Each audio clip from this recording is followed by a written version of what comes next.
हमारा बात के बहुत खुशी होता कि सब इंस्टाग्राम के लड़का हाथ गोड़ धो के हमारा पीछे पड़ल बाड़न सन। सुबह सुबह सब के हगे मुते जाला तो सुबह सुबह हमारे फेर में पड़ के हमार बुराई करता सन। चला सा देखा सा इतनो टैलेंट रहे के चाहिए, ठीक है, कम से कम हम अपना टैलेंट से तहनी के अपना आगे पीछे घुमावत है नेचुरल ब्यूटी। अभी तो बहुत बाकी बा। पागल कदम एकदम दिमाग के तहनी के एकदम पागल।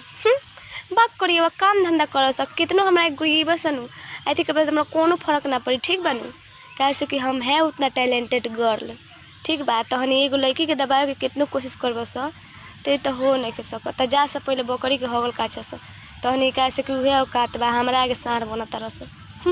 बहुत खुशी के बात बा यार कि सब हमारा हाथ गोड़ धो के पीछे पड़ गल बाड़न सा। हमरा इहो देखा से इहो टैलेंटेड से कि पीछे पड़ेला, ठीक बा। अभी ट्रेंडिंग में है हम, और ट्रेंडिंग में